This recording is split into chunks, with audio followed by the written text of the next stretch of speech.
Hello les boosties! Comment ça va aujourd'hui? Comment vous vous sentez? Ouais, juste ça, comment vous vous sentez? Mettez-moi en commentaire en ce moment, comment vous vous sentez et à quel point vous êtes satisfaite de ce que vous entreprenez. Ouais, on se retrouve dans une capsule dans mon cœur d'entrepreneur et aujourd'hui j'ai envie de parler de quelque chose d'important, l'éparpillement dans l'entrepreneuriat.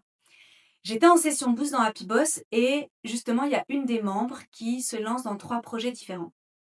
Qui sont toutes, qui sont tous, qui ont tous du sens, hein, qui sont tous interconnectés, mais avec 3 nouvelles casquettes, OK? Et j'ai trouvé intéressant de partager avec vous la réflexion qu'on a eue justement dans Happy Boss et de se demander quels étaient les indicateurs, les curseurs, les éléments à prendre en compte pour éviter de s'éparpiller et de subir son business. Du coup, je les partage avec vous aujourd'hui et je serais très curieuse de vous lire en commentaire d'abord pour savoir ce que vous en pensez et comment vous faites dans votre business pour éviter de vous éparpiller, surtout si vous êtes super créative, si vous avez envie de toucher à plein de choses, etc.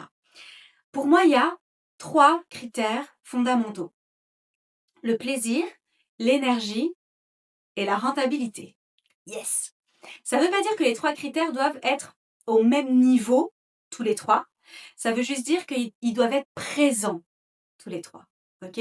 Quand on se lance dans un projet, quel qu'il soit, entrepreneurial, bah, c'est important d'avoir un équilibre entre le plaisir que ça fournit, entre l'énergie que ça me donne, qui me nourrit, et la rentabilité. Exemple, je peux avoir un projet, où la rentabilité est basse, mais où le plaisir et l'énergie sont au top. Il va être compensé par un autre projet où la renta est super élevée et où l'énergie va peut-être être un peu plus basse et le plaisir est toujours présent. Si il y a que de la rentabilité, pas de plaisir et pas d'énergie, trace ta route. En tout cas, c'est pas ma manière d'entreprendre et c'est certainement pas ce que j'invite mes coachés à faire.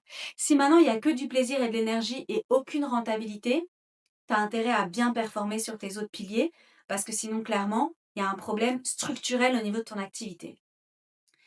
D'avoir ce curseur en tête avec ces 3 éléments, ça me permet aussi de prendre des décisions dans mon business à moi et de me dire: «OK, est-ce que là j'ai pas terminé un cycle? Est-ce que je suis toujours avec beaucoup de plaisir, beaucoup d'énergie et une vraie rentabilité dans ce que je suis en train de faire?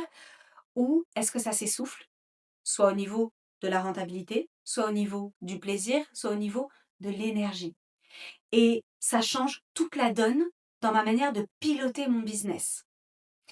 Alors, encore une fois, c'est pas sur un événement ou un projet ou une journée qu'on va prendre des décisions. C'est quelque chose qui s'inscrit dans le temps et dans lequel on doit se retrouver ou plus se retrouver justement, OK?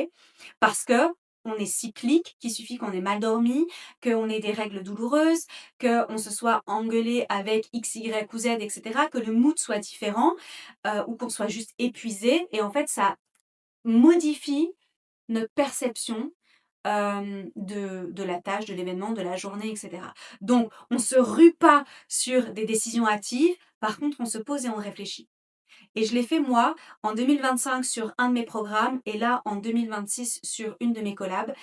Et en fait, ça libère énormément. Ça permet d'être beaucoup plus aligné, plus juste avec la vision qu'on a envie d'avoir dans son business et de kiffer, en fait, juste de kiffer, donc comprendre, ajuster, kiffer. C'est mon nouveau mantra 2026 dans mon business. Je l'ai mis d'ailleurs en sous-titre de ma dernière newsletter et c'est vraiment ça qu'on va chercher. Donc, prenez en considération le plaisir, l'énergie et la rentabilité lorsque vous vous lancez dans quelque chose ou dans vos projets actuels, est-ce qu'on est dans le bon? Ça vous permet d'ajuster et d'opérer des pivots entrepreneuriaux si nécessaire. Voilà, je vous laisse là pour cette petite capsule dans mon cœur d'entrepreneur. On va trinquer. Hop là! À votre réussite et évidemment à votre bonheur et votre épanouissement. Petit moment d'hydratation. Prenez soin de vous, puis prenez soin des autres.